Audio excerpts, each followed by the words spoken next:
अस्सलाम वालेकुम स्टूडेंट्स, उम्मीद करती हूँ कि आप सब खैरियत से होंगे।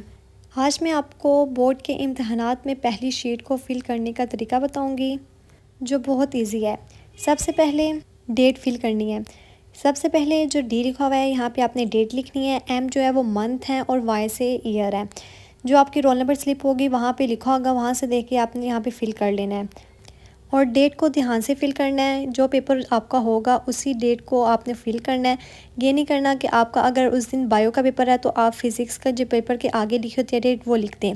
ऐसा नहीं करना, ध्यान से आपने जो आपका बायो का पेपर है, अगर बायो का पेपर है तो उसके आगे जो डेट लिखी होगी उसको आपने मेंशन करना है इधर। आगे मॉर्निंग और इवनिंग का ऑप्शन है। अगर आपका पेपर सुबह टाइम है तो आपने मॉर्निंग पे फिल करना है और अगर आपका दोपहर को है तो आपने इवनिंग के सर्कल पर बबल फिल कर देना है। साइड पे भी डेट का ऑप्शन लिखा हुआ है, वहाँ पे भी आपने डेट सेम जो आपने दरमियान में ये लिखी हुई है डेट, वही आपने डेट इधर लिख देनी है। नीचे मैट्रिक और इंटर का है। अगर आप मैट्रिक के स्टूडेंट हैं, मीन्स के 9 और 10 के स्टूडेंट हैं, तो आपने मैट्रिक को फिल कर देना है। और अगर आप 11 और 12 के स्टूडेंट हैं तो आपने इंटर के आगे जो सर्कल बना हुआ है इसको फिल कर देना है। नीचे पार्ट 1 पार्ट 2 लिखा हुआ है। अगर आप 9 के स्टूडेंट हैं तो पार्ट 1 को फिल कर दें, अगर 10th के स्टूडेंट हैं तो पार्ट 2 को फिल कर दें। इसी तरह अगर आप 11 क्लास के स्टूडेंट हैं तो आपने पार्ट 1 को फिल करना है और अगर आप सेकेंड ईयर के स्टूडेंट हैं तो आपने पार्ट 2 को फिल कर देना है। इसके बाद आपको सेंटर में रोल नंबर दिखाई दे रहा होगा। यहाँ पे जो बॉक्स बने हैं इसके अंदर आपने अपना रोल नंबर, जो आप की रोल नंबर स्लिप होगी ना, वहाँ पे रोल नंबर आपका जो लिखा होगा ना, वही रोल नंबर आपने यहीं लिखना है। अगर आपका रोल नंबर 217932 कुछ भी हो सकता है तो आपने यहाँ पे अपना रोल नंबर लिखना है बॉक्स के अंदर। अगर 2 है फर्स्ट डिजिट तो यहाँ पे आपने 2 देखना है। 0 लिखा हुआ है, फिर 1 है, फिर 2 है। 2 है, इसको सर्कल कर देना है। उसके बाद अगर आपका 1 है तो आपने 1 देखना है। 0 1 1 है तो 1 को फिल कर देना है। इसी तरह आपने अगले डिजिट को देखना है। अगला जो डिजिट होगा उस पर आगे अगर 3 लिखा हुआ है तो आपने 3 देखना है, कहाँ पे 3 है वहाँ फिल कर देना है। आगे आपका 0 है तो 0 फिल कर दें। आगे आपका 9 है तो 9 देखें और 9 को फिल कर दें। इसी तरह ये आपने सारे फिल करने हैं। आगे पेपर कोड लिखा हुआ है। जो पेपर कोड होगा वो आपको MCQ शीट दी जाएगी।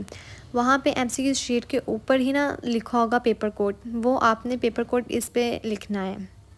इसको भी फिल करने का वही तरीका है। अगर आपके पेपर कोड का नंबर है 0197 तो आपने देखना है 0 कहाँ पे है, 0 को फिल करना है, 9 को फिल करना है। और ये जो पेपर कोड है ये बहुत इंपॉर्टेंट होता है क्योंकि जो आपने MCQs लिखे होते हैं वो इसी कोड के हिसाब से होते हैं और चेक भी इसी हिसाब से होते हैं।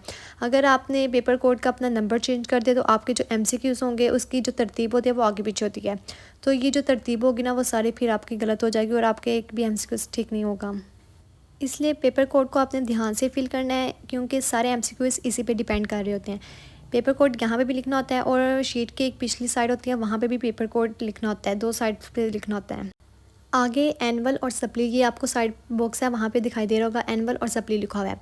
अगर आप एनुअल पेपर दे रहे हैं तो एनुअल पे सर्कल कर देना है और अगर सप्ली के पेपर दे रहे हैं तो आपने फिर सप्ली पे सर्कल कर देना है। इसी तरह मॉर्निंग और इवनिंग पहले भी ऑप्शन आया था और एक दफ़ा इन्होंने फिर से ऑप्शन दिया है, तो आपका अगर मॉर्निंग में है या इवनिंग में है उस पर आपने सर्कल कर देना है। सब्जेक्ट पे आपने, अगर आपका बायो का पेपर है तो बायो यहाँ पे लिखना है, अगर मैथ का तो यहाँ पे मैथ लिखते हैं। इसी तरह अगर आपका फिज़िक्स, केमिस्ट्री कोई भी पेपर है तो आप वो यहाँ पे लिखेंगे। आगे नेम का ऑप्शन है, नेम अपना लिखना है, नीचे फादर का नेम लिखना है, रोल नंबर इन वर्ड्स में लिखना है, मींस के आपका 1,00,2023 ऐसे करके यहाँ पे लिखना है रोल नंबर। आगे सिग्नेचर ऑफ कैंडिडेट्स के हैं, मींस के जो स्टूडेंट है वो खुद यहाँ पे सिग्नेचर करेगा। जो नीचे वाले सिग्नेचर है वो स्टूडेंट खुद नहीं करेगा, वो जो होगी सुप्रीडेंट वहाँ की होगी, वो खुद ही सिग्नेचर यहाँ पे करेगी। एक और बहुत इम्पोर्टेंट बात यह है कि जो सर्कल होता है उसे आपने एक बार ही फिल करना होता है, डबल फिल जो होगा उसे क्रॉस कर दिया जाएगा। इसी तरह जो सर्कल को फिल करना है वो भी कम्प्लीटली फिल करना है। जैसे एग्जांपल इन्होंने दी हुई है, ये फर्स्ट वाला है, इस पर इन्होंने कंप्लीट फिल किया हुआ है, अंदर भी फिल किया हुआ है, सारा फिल है। जो सेकंड वाला है ये थोड़ा सा फिल है, इसे ऐसे भी फिल नहीं करना, और जो थर्ड वाला है ऐसे भी आपने फिल नहीं करना। पेपर को ब्लू या ब्लैक बॉल पेन या मार्कर से फिल करना है। इंक पेन से हम फिल नहीं कर सकते क्योंकि इंक पेन से रिमूवर हो सकता है, तो रिमूवर की इजाज़त बिल्कुल नहीं होती। इसलिए आपने मार्कर, ज़्यादातर तो मार्कर से ही फिल करें तो बेहतर है, लेकिन आप बॉल पेन से भी फिल कर सकते हैं या पॉइंटर, ब्लू पॉइंटर से भी फिल कर सकते हैं, वो भी सही है। इसके अलावा जो बबल्स हैं उनको कम्प्लीटली फिल करना है। नेक्स्ट एमसीक्यू शीट होती है। यहाँ पे आपने ABCD लिखा हुआ है, यहाँ पे एमसीक्यूज़ फिल करने हैं। एमसीक्यूज़ आपको दे दिए जाएंगे, वहाँ से आपने सबसे पहले एमसीक्यूज़ देखना है। एमसीक्यूज़ का जो फर्स्ट का ऑप्शन होगा वो यहाँ पे आपने फर्स्ट वाले बबल पे फिल कर देना है। और इसकी तरतीब ध्यान से देखनी है कि अगर बी वाला है तो बी पे फिल करना है, अगर सी वाला है तो सी पे फिल करना है। इसी तरह आपको एमसीक्यूज़ आएंगे, वो सारे आपने यहाँ पे फिल करने हैं। साथ ही पेपर कोड लिखा हुआ है, जो आपने पेपर कोड पीछे लिखा होगा वही पेपर कोड आपने यहीं पे लिखना है। नीचे वाला ये सेक्शन है ये आपने फ़िल नहीं करना है, ये जो पेपर चेकर होते हैं इन्होंने फ़िल करना होता है और वो यहाँ पे मार्क्स वगैरह लगाने होते हैं। उम्मीद करती हूँ कि ये वीडियो आपको एग्ज़ाम्स में बहुत मदद देगी और दुआओं में याद रखिएगा और आपके पेपर्स भी बहुत अच्छे इंशाल्लाह हो जाएंगे।